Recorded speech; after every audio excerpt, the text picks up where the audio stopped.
This is absolutely my favorite time of the year. Well, so is Christmas.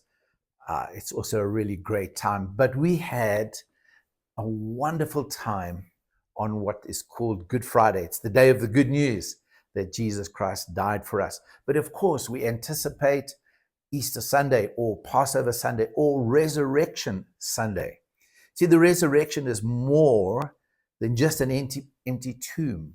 The resurrection of Jesus Christ is not only proof that he lives, it is proof that everything he said, everything he did, his death on the cross worked. The price that he paid was accepted. The cross was not the end, it was the payment. The resurrection is the receipt. God's vindication, the resurrection to the cry of Jesus, it is finished. You see, the cross dealt with sin. The resurrection declared the victory. Death took him, but we know that death could not hold him. The grave received him, but the grave had no authority over him. And when he rose, he didn't rise alone. Paul tells us, therefore, we are buried with him by baptism into his death.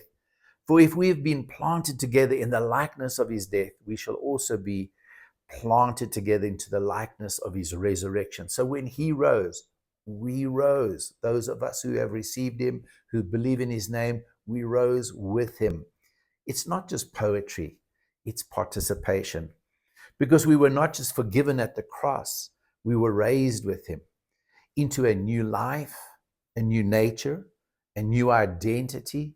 It's so powerful. The resurrection is not about Jesus coming back from the dead only. It is about you and I coming alive in him. That same power that healed the sick, cast out demons, rolled away the stones supernaturally, that same power that calmed storms, that caused Jesus to be able to pick up and take up his own life, that same power breaks sin, breaks shame, breaks death. So the question is not, do you believe he rose? The question really is, are you living like you have risen with him and are now planted into his resurrection life? Because the tomb is empty. That's the good news. And that means that your past is no longer your prison, just like the tomb no longer holds Jesus. Your failure is not your future, and death is not your story. The resurrection is not a message to celebrate only once a year. It is a life to walk in every single day.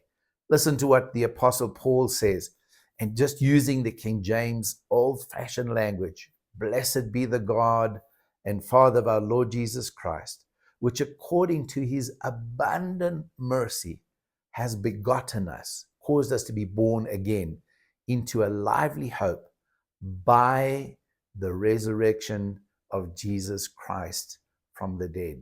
Enjoy Resurrection Sunday.